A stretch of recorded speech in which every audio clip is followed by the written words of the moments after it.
এসো শান্তির কথা বলি, এসো শান্তির পথে চলি। আসসালামু আলাইকুম ওয়া রাহমাতুল্লাহি তাআলা ওয়া বারাকাতুহু। ইন্নাল হামদালিল্লাহি ওয়াহদা ওয়াসসালাতু ওয়াসসালামু আলা মুহাম্মাদিনিল মুস্তাফা ওয়া আলা আলিহি ওয়া আসহাবিহিল মুজতাবা, আম্মা বা'দ। কাছে কিংবা দূরে বিশ্বজুড়ে যে যেখান থেকে আমাদের সাথে যুক্ত হয়েছেন, আপনাদের সকলকে সাদর অভিনন্দন জানাচ্ছি চ্যানেল আইয়ের সাপ্তাহিক আয়োজন শান্তির পথে। প্রিয় দর্শক, আপনারা জানেন যে আমরা প্রতি সপ্তাহে নতুন নতুন বিষয় নিয়ে আলোচনা করে থাকি। আজ যে বিষয়টি নিয়ে আলোচনা করতে যাচ্ছি তা হচ্ছে রসুল করিম সাল্লাল্লাহু আলাইহি ওয়াসাল্লামার রওজা শরীফ জিয়ারত। আর এ বিষয়ে আলোচনা করবার জন্য এবং আপনাদের বিভিন্ন প্রশ্নের উত্তর দেওয়ার জন্য আমাদের স্টুডিওতে একজন বিজ্ঞ আলেম দ্বীন উপস্থিত রয়েছেন। আসুন আমরা তার সাথে পরিচিত হয়ে নিই। আজ আমার সাথে রয়েছেন চাঁদপুরস্থ ফরিদগঞ্জ মসজিদিয়া কামিল মাদ্রাসার সম্মানিত সাবেক অধ্যক্ষ আল্লামা ডক্টর AKM মাহবুবুর রহমান। আসসালামু আলাইকুম ওয়া রাহমাতুল্লাহ। ওয়ালাইকুম আসসালাম ওয়া রাহমাতুল্লাহ। কেমন আছেন? আলহামদুলিল্লাহ। প্রিয় দর্শক, আপনারা সকলে জানেন ইতিমধ্যে আল্লাহ পাকের মেহমান যারা, আল্লাহর ঘরের মেহমান, রসুল করিম সাল্লাল্লাহু আলাইহি ওয়াসাল্লামের রওজা মুবারাকার মেহমানরা, তারা ইতিমধ্যে অনেকেই পৌঁছে গেছেন। কেউ বা মক্কাতুল মুকাররমায় তারা দোয়া করছেন, মক্কাতুল মুকাররমায় খানায় কাবার চতুর্দিকে তাওয়াফ করছেন। কেউ বা প্যারা নবী রসুল করিম সাল্লাল্লাহু আলাইহি ওয়াসাল্লামের রওজা মুবারাকায় তারা জিয়ারত করছেন, দোয়ায় তারা এখন মশগুল আছেন। আমরা আজকে সিদ্ধান্ত নিয়েছি যে বিষয়টি নিয়ে আলোচনা করব তা হচ্ছে রসুল করিম সাল্লাল্লাহু আলাইহি ওয়াসাল্লামের রওজা মুবারক জিয়ারত। যদি এটি ফরজ কোনো বিধান নয় এবং এটি কোনো ওয়াজিবও নয়, বরং ফরজের মধ্যে ওয়াজিবের মধ্যে রসুলের রওজা জিয়ারতটি না থাকলেও ওলামায়ে কেরাম এই আয়াতে কারিমাকে কেন্দ্র করি, যেটি সূরাতুন নিসার 64 নম্বর আয়াত, ওয়ালাউ আন্নাহুম ইযযালামু আনফুসাহুম জাউকা ফাস্তাগফিরুল্লাহ ওয়াস্তাগফারা লাহুমুর রাসূল লাওয়াজাদুল্লাহা তাওয়াবার রাহিমা। আর তারা যখন নিজেদের প্রতি জুলুম করছিল, তখন যদি তারা আপনার কাছে আসতো, এরপর আল্লাহর নিকট ক্ষমা প্রার্থনা করত, রাসূলও যদি তাদের জন্য ক্ষমা প্রার্থনা করতেন, তাহলে অবশ্যই তারা আল্লাহকে তওবা কবুলকারী হিসেবে পেয়ে যেতেন। তো এই যে আয়াতে কারিমাটি প্রমাণ করে যে রসুল আকরাম সাল্লাল্লাহু আলাইহি ওয়াসাল্লামের রওজা মুবারাকা জিয়ারত করা এটা সুন্নতে ওয়াজিবার অন্তর্ভুক্ত। যেই রসুলের উসিলায় কাবা কেবলা হলো, যে নবীর উসিলায় কুল কায়নাত সৃষ্টি হলো, সেই নবীজির রওজা মুবারক জিয়ারত করব না, এটা কেমন কথা? অনেকে হজ করতে যান, মিনা যায়, মুজদালিফা যায়, আরাফা যায়, তারা নবীজির রওজা মুবারাকা জিয়ারত করতে যেতে চায় না। আবার গেলেও তারা বলেন যে আমরা নবীজির রওজায় যাব না, আমরা যাব মসজিদে নববীতে। মসজিদে নববী হতো না যদি রসুল করিম সাল্লাল্লাহু আলাইহি ওয়াসাল্লাম মদিনা মুনওয়ারায় যদি না যেতেন। এই জন্য সহিহ হাদিসের মধ্যে লেখা আছে, পৃথিবীর তাবৎ মুহাদ্দিস যে হাদিসটিকে সহিহ বলেছেন, মান জাআনি যায়রান, যে ব্যক্তি কেবলমাত্র একমাত্র আমি রসুলুল্লাহর জিয়ারতের জন্যই আসলো, অন্য কোনো উদ্দেশ্য নয়। আল্লাহর হাবিব নিজে বলেছেন, কুনতু লাহু শাফিআন ইয়াউমাল কিয়ামা, আমি নবী নিজে তাদেরকে সুপারিশ করে জান্নাতে নিয়ে যাব। রসুল বলেন, মান হাজ্জা ওয়ালাম ইয়াজুর কবরি ফাকাদ জাফানি, যে হজ করলো অথবা আমি নবীর রওজা জিয়ারত করলো না, সে আমারে কষ্ট দিল। মান যারা কবরি ওয়াজাবাত লাহু শাফাআতি, যে আমার রওজা জিয়ারত করলো তাকে রিকমেন্ড করা, সুপারিশ করা আমার জন্য ওয়াজিব হয়। আসুন সেই নবীর রওজা মুবারক জিয়ারতের কি আদব রয়েছে, কিভাবে রসুল্লাহকে সালাম দিব, মদিনা মুনওয়ারায় আমরা যারা যাচ্ছি আমরা কিভাবে সেখানের আদব রক্ষা করব, এ ব্যাপারে বিস্তারিত আলোচনা শুনছি আমাদের অতিথির কাছ থেকে। নাহমাদুহু ওয়া নুসাল্লি ওয়া নুসাল্লিমু আলা রাসূলিহিল কারীম, আম্মা বা'দ। অত্যন্ত গুরুত্বপূর্ণ একটি বিষয়, আকীদার বিষয়, ঈমানের বিষয়। আমরা জানি সমস্ত উলামায়ে কেরাম এই ব্যাপারে একমত যে ইবাদতের কিবলা কাবা বাইতুল্লাহ, আর ঈমানের কিবলা ও কাবা মুহাম্মদ রাসূলুল্লাহ সাল্লাল্লাহু আলাইহি ওয়াসাল্লাম। আর এই ইবাদত শিখানো এবং ঈমানের সম্পৃক্ত করার জন্য আল্লাহর ওলিদেরকে বলেছে হুজুর কিবলা। এই কারণে তো এই জন্য আসলে আমাদের এই বিষয়টি আলোচনার বিষয় ছিল না, এই 50-60 বছর আগে এটা আলোচনার বিষয় ছিল না। এই 1200, 1300, 1400 বছর পর্যন্ত এমন কোনো প্রশ্নই আসে না মদিনা জিয়ারত করবো কি করবো না। এটাকে সবাই গোস্তাক এবং বেয়াদবি মনে করতো। রসুল পাকের রওজা জিয়ারত করবো না, সে ঈমান তার কী আছে? আমরা যে হজের কথা চিন্তা করি, আমি হজে শুরু করি এহরাম দিয়ে, এহরাম শিখালোকে কীভাবে বাঁধবে? আমি সেখান থেকে গিয়ে তওয়াব করব, তওয়াব কীভাবে করবে কে শিখালো? আমি সেখান থেকে আপনার আরাফার মিনায় যাব, মিনায় কী করতে হবে, কী কয়দিন থাকতে হবে, এটা শিখালো কে? আরাফার ময়দানে গিয়ে আমি কী করব? এই যে আল হাজ্য আরাফা, রাসূলুল্লাহ সাল্লাল্লাহু আলাইহি ওয়াসাল্লাম বলেছেন আরাফার ময়দানে হাজির হলে হজের মূল অংশ। তো এটা কে বললো? মুজদালিফায় রাত্রি যাপন করতে হবে, এটা আগের কোনো কিতাবে আছে না কোরআনে সরাসরি আছে? তার মানে খুজু আননি মানাসিকুম, হজ নেবে তোমরা আমার কাছ থেকে। টোটাল হজের যে প্রোগ্রামটা আপনার ইব্রাহিম আলাইহিস সালাম এবং রাসূল আকরাম সাল্লাল্লাহু আলাইহি ওয়াসাল্লাম দুইজনের স্মৃতিকে মন্থন করে মহব্বতটা অন্তরে লাগাবে, এটাই ছিল। আর মদিনা তো এবার আপনার যাবে না, যাওয়া লাগবে না, এই কথাটি মুনাফিক ছাড়া মুমিন বলতে পারে না। তারা তো দলিল দিচ্ছে বুখারী হাদিস, লা তুশাদ্দুর রিহাল ইল্লা ইলা সালাসাতি মাসাজিদ, 3 মসজিদ ছাড়া কোথাও যাওয়া যাবে না। তোমরা মক্কা শরীফ, মসজিদে হারাম শরীফে যাও, মসজিদে নববীতে যাও, বাইতুল মুকাদ্দাসে যাও, নবীর রওজায় কেন যেতে হবে? না, মাসাজের শব্দ আছে, মাসে সেজদার জন্য, ইবাদতের জন্য 3টা উত্তম বলেছেন। কিন্তু রাসূল আকরাম সাল্লাল্লাহু আলাইহি ওয়াসাল্লাম যেখানে সাহিত্য আল্লামা কাজী ইয়াদ রাহমাতুল্লাহ লিখছেন, আল্লাহর হাবিবের যেই অংশটাতে হুজুর সাহিত্যটা আরশ আজিম থেকে উত্তম, ওয়া আফদালু মিনাল আরশি আল্লাহ, এত উত্তম জায়গা। 2 নম্বর হলো রাসূল পাক সাল্লাল্লাহু আলাইহি ওয়াসাল্লাম যেটা বলছে, আপনি হাদিস পড়লেন, মান যারা কাবরি ওয়াজাবাত লাহু শাফাআতি, যে আমার রওজা জিয়ারত করলো তার জন্য শাফাআত ওয়াজিব হলো। মান হাজ্জা ওয়ালাম ইয়াজুরনি, আরেকটা হাদিস আছে, ওয়ালাম যে হজ করলো আমার জিয়ারত করলো না, ফাকাত জাফানি, জাফানি 4টা অর্থ লিখছে, একটা হলো গোস্তাক, একটা হলো বেয়াদবি, আর একটা হলো সে আমার সাথে জুলুম করলো, আমি মদিনাতে আসি আমাকে সালাম দিল না, এটা তো মারাত্মক অবস্থা। আপনার আল্লামা বাইহাকি রহমতুল্লাহ একটা হাদিস রাওয়ায়াত করছেন যে আপনার সবলি মানে যে আল্লাহর হাবিব বলেছে, ইবনে ওমর রাদিয়াল্লাহু তাআলা হাদিস, মান যারা কাবরি মুতাআম্মিদান, যে ব্যক্তি ইচ্ছাকৃতভাবে, অন্য কোনো কাজ নেই, কোনো প্রোগ্রাম, আমার জিয়ারতের জন্য সে করবে, আমি তার জন্য জামিন হয়ে যাব। তো এই জন্য আপনার রাসূল পাক সাল্লাল্লাহু আলাইহি জিয়ারত আমরা যখন প্রথম হজ করি তখন এগুলি ছিল না। এখন মিনাতে মসজিদের চটি বই দিচ্ছে বাংলা, হজ শেষ হয়ে গেছে, এখন আপনি বাড়ি চলে যান। কীভাবে হতে পারে এটা? আল্লাহর হাবিবের সাথে সম্পর্ক না রাখা। আপনি যে আয়াতটা পড়ছেন, কোনো দোয়াই তো কবুল হবে, ইন্না দোয়া মাকুবুম বাইনা সামাই ওয়াল হাত্তা ইউসাল্লি আলান নবী, যতক্ষণ পর্যন্ত রাসূল পাক দুরূদ পড়া না হবে কোনো দোয়া কবুল হবে না। তো রাসূলের সাথে কবুলিয়তের সম্পর্ক, রাসূল পাক সাল্লাল্লাহু আলাইহি ওয়াসাল্লামের সাথে ঈমানের সম্পর্ক, রাসূল পাক সাল্লাল্লাহু আলাইহি ওয়াসাল্লামের মহব্বতের সম্পর্ক। এই জন্য মদিনা শব্দ যদি ব্যাখ্যা করেন, মিম দ্বারা হলো মোমেন, মোমেন ছাড়া মদিনার মহব্বত করবে না। মিম দ্বারা মহব্বত, যার মহব্বত সে মদিনাতে বলবে না। মিম দ্বারা মাওয়াদ্দাত, আত্মার মিল, যেটা হবে না যদি মদিনার সাথে সম্পর্ক না রাখে। তারপরে মিমের দাল, দিয়ানত, প্রকৃত দিনদারি যার সে মদিনা ছাড়া বুঝে না কিছু। মদিনা আমারই জান, মদিনা আমারই প্রাণ, মদিনাতে শুয়ে আছেন আমার জানে জান, এ কথাই সে বলবে। তারপরে আপনার আছে, যতক্ষণ পর্যন্ত রাসূল পাক সাল্লাল্লাহু আলাইহি ওয়াসাল্লামকে সালাম না দিবি, যতক্ষণ পর্যন্ত মদিনাতে জিয়ারত না করবে, ততক্ষণ ইয়াকিন আসবে না। এরপরে আপনি মক্কা গেলেন, ইবাদত করলেন, কিন্তু মদিনা গেলে নূর লাভ করবেন। এই যে নূর পেতে হলে মদিনা যেতে হবে, কারণ নূর মুহাম্মদ সাল্লাল্লাহু আলাইহি ওয়াসাল্লাম। এবং যেখানে 70,000 উপরে ফেরেশতা, 70,000 তো আরবি সংখ্যা, লক্ষ লক্ষ ফেরেশতারা প্রতিদিন হুজুর পাকে সালাম দিচ্ছে এবং রোজা মোবারক তওয়াফ করতেছে। যারা একবার তওয়াফ করে চলে যান আর দ্বিতীয়বার তারা আসেন না। এত বড় মোবারক জায়গা, যেই জায়গাতে সমস্ত ওলিরা যে চোখের পানি ফিরে সালাত ইয়া রাসূলুল্লাহ বলে, সেখানে বাধা দেয় কারা? যারা ওই মহব্বত নাই, সে ইমানের যেই আসলে জল সেটা নাই, জায়গা তারা করতেছে। তারা যারা বলে যে লা তুশাদ্দুর রিহাল, এই হাদিস দিয়ে জবাব দিচ্ছে, এটা হাদিসের তো ভুল ব্যাখ্যা। তার মানে গোটা পৃথিবীতে যত মসজিদ রয়েছে সবগুলো সওয়াবের দিক থেকে ইকুয়াল, সমান, কিন্তু এক্সেপশন হচ্ছে 3টা মসজিদ। একটা হলো মসজিদে হারাম শরীফ, যেখানে 1 রাকাতে 1 লক্ষ রাকাত, মসজিদে নববী শরীফ যেখানে 1 রাকাতে 50,000 রাকাতের সওয়াব, আর বাইতুল মুকাদ্দাস যেখানে 1 রাকাতে 25,000 বা 1000 রাকাতের সওয়াব। তার মানে যে কোনো মসজিদে আমি নামাজ পড়বো সমান সওয়াব, শুধু এক্সেপশন হচ্ছে 3টা মসজিদ।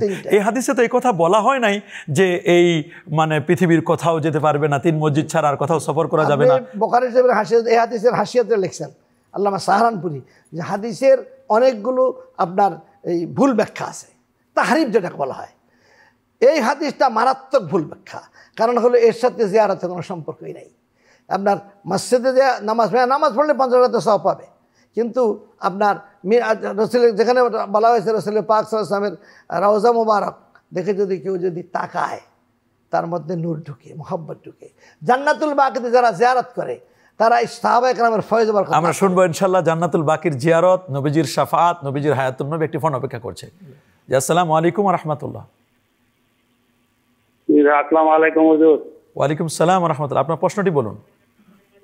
আমি মাসুম, কুমিল্লা ধর্মপুর থেকে। দুটি প্রশ্ন। প্রথম প্রশ্নটি হলো প্রথম প্রশ্নটি কোরআন থেকে, সূরা ফালাক আয়াত নম্বর 1 এবং 2, অধ্যায় 113। এতে কোরআন বলতেছে, আমি আশ্রয় নিচ্ছি ভোরের স্রষ্টার সৃষ্টি সকল প্রকার অনিষ্ট থেকে। আমি আশ্রয় নিচ্ছি ভোরের স্রষ্টার সৃষ্টি সকল প্রকার অনিষ্ট থেকে। অনিষ্ট মানে কি? কোরআন কি বলতেছে আমাদেরকে? আর দ্বিতীয় প্রশ্নটি হলো, মানুষ বলে যার কেউ নাই আল্লাহ তার আল্লাহ আছে, যার কেউ নাই তার আল্লাহ আছে, এ কথাটি ঠিক কিনা? এর মানে কি? আসসালামু আলাইকুম। ওয়ালাইকুম সালাম ওয়া রাহমাতুল্লাহ। শুনলেন তো সূরাতুল ফালাক, ওয়াল আউযু বিরাব্বিল ফালাক। ফালাক বলা বিদীর্ণ হওয়া, অর্থাৎ অন্ধকার কেটে যখন আলোটা আসে, সূর্য যখন আসবে তখন যে আলোটা, সেই ফানা এই সময় কিছু ব্যাপার ঘটে। মিন শাররি মা খালাক, সৃষ্টির মধ্যে অনেকগুলি ব্যাপার ঘটে এই সময়। প্রাকৃতিক সৃষ্টির অনিষ্টতা বলতে তার আপনার শারীরিক এফেক্ট হতে পারে, মানসিক নজর হতে পারে। মানুষ রাতে ঘুমে থাকার পর যখন উঠে তখন একটা মেন্টাল অন্যরকম থাকে। সব মিলেই আল্লাহ তাআলা অনেকগুলো অনিষ্টতা তফসিল রেখেছে। সেই অনিষ্টের মধ্যে একটা হলো তার মেন্টাল পরিবর্তন হতে পারে। এই জন্য আপনার সেই সময় ফানা চাইতে বলছে, আল্লাহ কাছে ফানা চাও। মিন শাররি মা খালাক, শারীর মা খালাক বলছে সৃষ্টির অনিষ্ট থেকে। আপনার সৃষ্টি, আপনি অনেক সময় ঘুমের থেকে উঠলে খবর নাই যে পড়লেন আপনি একটা সাপের সামনে, পড়লেন আপনি একটা অন্ধকার গর্তে। এই জন্য আগেই পানা মাংতে হয়েছে। এই সময়ের জন্য আল্লাহ কাছে পানা চাইতে হবে। আর দ্বিতীয় কথা যেটা বলছেন কিনা, যার কেউ নাই তার আল্লাহ আছে। যার কার কেউ নাই আল্লাহ, আল্লাহ তো আছে সবার জন্য, সবার জন্য আছে। কেউ নাই বলতে কেউ নেই এমন মানুষ তো দুনিয়াতে তার কেউ নাই, তার মানে কেউ কেউ নাই। তখন আল্লাহ তাআলার উপর তাওয়াক্কুল করতে হবে। ঠিকই আছে কথাটা। ওমান ইয়াতাওয়াক্কাল আলাল্লাহ ফাহুয়া হাসবুহ, যে আল্লাহর উপর তাওয়াক্কুল করে আল্লাহ তার জন্য যথেষ্ট। একটি ফোন অপেক্ষা করছে। জি, আসসালামু আলাইকুম ওয়া রাহমাতুল্লাহ। তো দর্শক, আপনার প্রশ্নটি বলুন। আসসালামু আলাইকুম ওয়া রাহমাতুল্লাহ।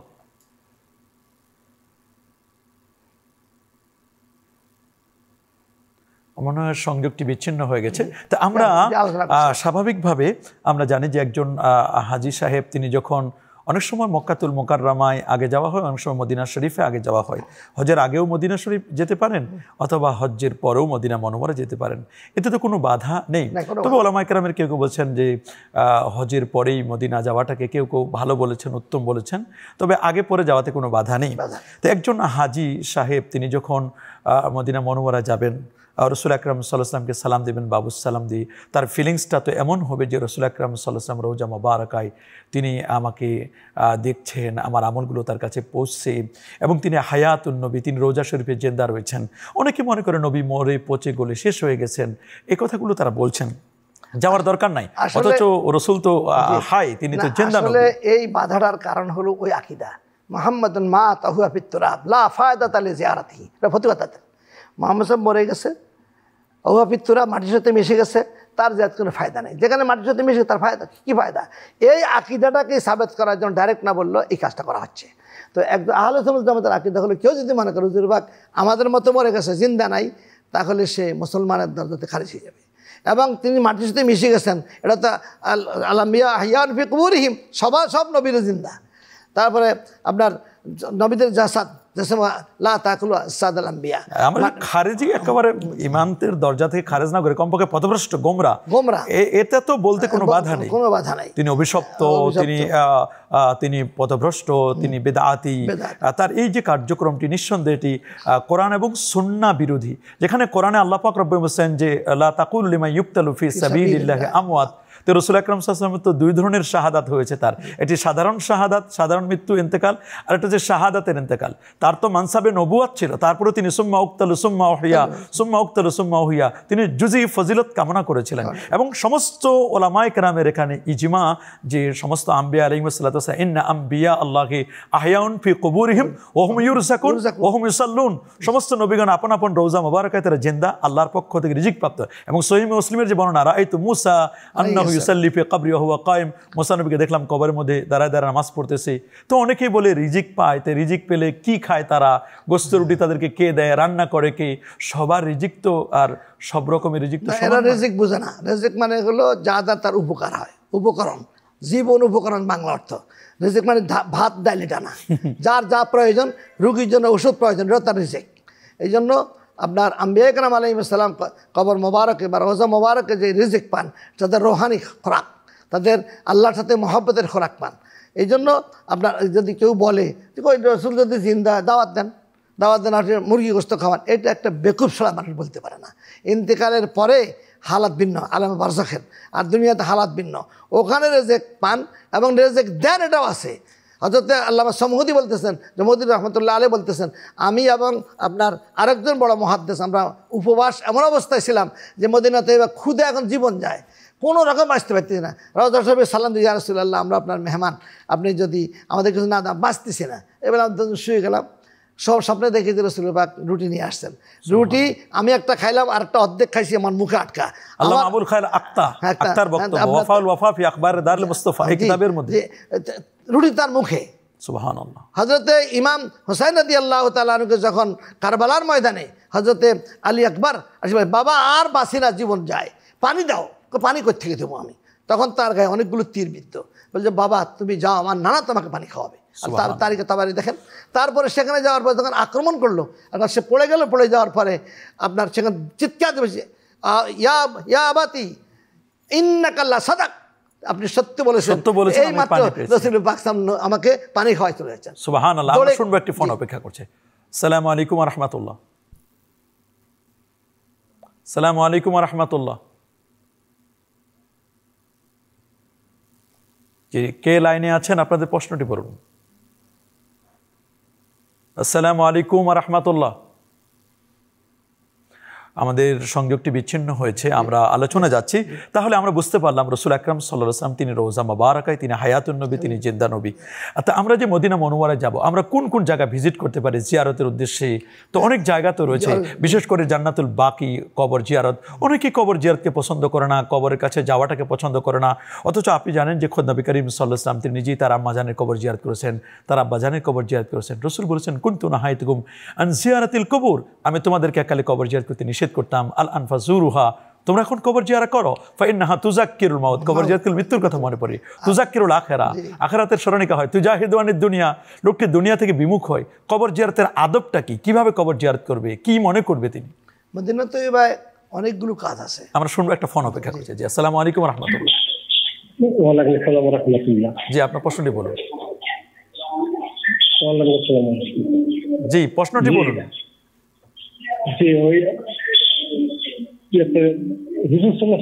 রওজা শরীফে, ওখানে কি রওজা শরীফ নাকি, আমি একজন বলে আলেম করছে যে রওজা শরীফ নাকি বলা যাবে না, এক।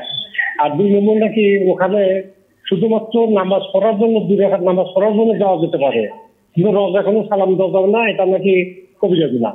দয়া করে উত্তরটা দিলে খুশি হবে। ধন্যবাদ আপনাকে। জি, রওজা শরীফ বলা যাবে না। জি, রওজা বলা যাবে না। আসলে যিনি বলছেন তিনি লেখাপড়া করেন না। রওজাত মিনাল জান্নাহ, কোরআন শরীফে আছে, এটা কোরআনের কথা রওজাত। এবং মা বাইনা বাইতি ওয়া মিনবারি রাউদাতুম মিন রিয়াদিল জান্নাহ। তো এই যে আপনার এগুলি পড়ার পরেও তাদের হুঁশ আসে না। কবর বললে জায়েজ না জায়েজ হবে না, কবর হাদিস শরীফে আছে, আল কবর শরীফ বলতে তো কোনো বাধা নাই। কিন্তু রওজা হলো আদবের ব্যাপার, আদব করে বলতে। রওজা ফুলের বাগান, রাসূল পাকের রওজা শরীফ তো ফুলের বাগানই, কারণ জান্নাতের খুশবুর বাগান, যেখান থেকে শেষ রাতে খুশবু বের হয়।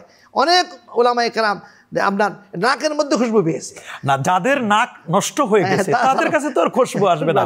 যারা গোস্তাখে রসুল, বেয়াদবে রসুল, নবীর প্রেম নেই, তারা তো রোজা শরীফ বললে এটাকে শিরকের গন্ধ পাবে, কারণ তাদের নাকটা তো শিরক দিয়ে ভরা, তাদের নাক তো আপনার কবিরা গুনাহ দিয়ে ভরা। এই জন্য কবিরা গুনার ঘ্রাণ পায় তারা, শিরকের ঘ্রাণ পায়, বেদাতের ঘ্রাণ পায়। আর আমাদের নাকের মধ্যে নবী প্রেমের উজ্জীবিত, নবী প্রেমে আমরা উজ্জীবিত। এই জন্য এই নাকের মধ্যে আমরা রাসূল আকরাম সাল্লাল্লাহু আলাইহি ওয়াসাল্লামের রওজা মুবারকের ঘ্রাণ তো আমরা পাই। হাবিব বলছেন, যারা আমার রওজার সামনে সালাম দিবে আমি সরাসরি জবাব দিই, আর যেটা দূরে হয় পৌঁছায় দেওয়া হয়। কিন্তু আরো হাদিস আছে, মা মিন আবদিন ইউসাল্লিমু আলাইয়া ইল্লা রাদ্দাল্লাহু আলাইহি রূহি হাত্তা আরুদ্দা আলাইহিস সালাম। সুবহানাল্লাহ। তারপরে মুজারসিকা যদি আসে, ও আলেমদের উদ্দেশ্যে বলতেছি, যারা এই ফতোয়া দেয়, হাত্তার পরে মুজারসিকা আসলে বালাগাতের কায়দা হলো সরাসরি মুস্তাকিম। তো রসুল পাক সালাত ইয়া রাসূলুল্লাহ বলেন, হুজুর সরাসরি জবাব দেয়, তো মরা নবী কি জবাব দিতে পারে? এটা সম্ভব। তো এই জন্য জবাব দেয়। এখন যে জবাব শুনে না তার কান পচা, সে কানে শোনার মতো পাওয়ার নাই। আর যারা কানে শোনার মতো পাওয়ার আছে তারা ঠিকই জবাব শোনে। তো এই জন্য রসুল পাক সাল্লাল্লাহু আলাইহি ওয়াসাল্লামের শান নিয়ে যারা আঘাত করে, সবচেয়ে দুর্ভাগ্য হলো যেখানে ইমানের প্রশ্ন, সামান্যতম যদি শানে আঘাত হয় তার ইমান থাকবে না, বেঈমান হয়ে মারা যাবে। তো এই জন্য আমরা ইমানের প্রশ্ন আঘাত না আনি। আপনি জিয়ারত না করেন না করেন আপনার ব্যাপার, কিন্তু আপনি যে ফতোয়াটা দিতেছেন কবিরা গুনাহ হবে, কিসের ভিত্তিতে বলতেছেন আপনি? কবিরা গুনাহ হবে। এই 1400 বছর পর্যন্ত সাহাবায়ে কেরাম জিয়ারত করছেন। ইমাম মালিক জিয়ারত একবার আসতেন হজে, সেখানে ঘন্টার পর ঘন্টা দাঁড়িয়ে খালি চোখের পানি ফেলছেন। ইমাম আজম রহমত, কালকে আমি আপনার কিতাবুল আসার ইমাম মুহাম্মদ শাইবানী রাদিয়াল্লাহু তাআলা যেটা লিখছেন ইমাম আজমের সনদে, সেখানে একটা হাদিস পেয়ে আমি বিস্মিত হয়েছি। ওখানে তিনি নিয়ে আসছেন রাসূল পাক সাল্লাল্লাহু আলাইহি ওয়াসাল্লামের বৈশিষ্ট্য এখানেই যে আল্লাহ তাআলা তার মা বাবার কবর জিয়ারতের অনুমতি দিয়েছেন। আমরা একেবারে দেখতে দেখতে সময় শেষ হয়ে যাচ্ছে। আপনাকে ধন্যবাদ, আপনি কষ্ট করে এসেছেন। প্রিয় দর্শক, আমরা অনুষ্ঠানে একেবারে শেষ পর্যায়ে চলে এসেছি। রাসূল করিম সাল্লাল্লাহু আলাইহি ওয়াসাল্লামের রওজা মুবারাকা জিয়ারত করা এটি সুন্নতে ওয়াজিবার অন্তর্ভুক্ত। যে নবীর উসিলায় কাবা কেবলা হলো, যে নবীর উসিলায় কুল কায়নাত সৃষ্টি হলো, যে নবীর উসিলায় আমরা হজ পেলাম, সেই নবীর রওজায় গিয়ে সালাতু সালাম পেশ করব না, এটি তো ইমানের ডিমান্ড নয়। বরং ইমানের ডিমান্ড হচ্ছে রাসূল আকরাম সাল্লাল্লাহু আলাইহি ওয়াসাল্লামকে আমরা ইজ্জত করব, তাজিম করব। কারণ আল্লাহ তাআলা যে নবীকে মর্যাদা দিয়েছেন, আল্লাহ বলেন রাফা'না আলাকা যিকরাক, হে নবী আমি আপনার জিকিরকে, আলোচনাকে সমুন্নত করেছি। কুল্লামা যুকিরতু যুকিরতামাই, আমি আল্লাহর নামটি যেখানে, আমার দোস্ত হাবিব মুহাম্মদ সাল্লাল্লাহু আলাইহি ওয়াসাল্লামের নামটিও সেখানে, কি দুলোকে ভুলোকে গ্রহে নক্ষত্রে আজানে একামতে মসজিদে মাদ্রাসায় খানকায় ওয়াজে মাহফিলে কোরআনে কিতাবে এমন কোনো জায়গা নেই আমার আল্লাহর নামটি যেখানে, সেখানে প্যারা নবী রাসূল করিম সাল্লাল্লাহু আলাইহি ওয়াসাল্লামের নাম মোবারক কিন্তু রয়েছে। সেই নবীর তাজিম করব, তাকরিম করব। আমি যখন নবীজির বাবু সালাম দিয়ে প্রবেশ করব, নবীকে সালাম দেব, আসসালাতু ওয়াসসালামু আলাইকা ইয়া রাসূলুল্লাহ, আসসালাতু ওয়াসসালামু আলাইকা ইয়া হাবিবাল্লাহ, তখন অত্যন্ত আদবের সাথে আমরা সালাম দিব। এই আদব রক্ষা করে আমরা যেন মদিনা শরীফ থেকে আমরা যেন আসতে পারি। আল্লাহ আমাদের সবাইকে কবুল করুন। আজ পর্যন্তই। ওয়াসসালামু আলাইকুম ওয়া রাহমাতুল্লাহি ওয়া বারাকাতুহু।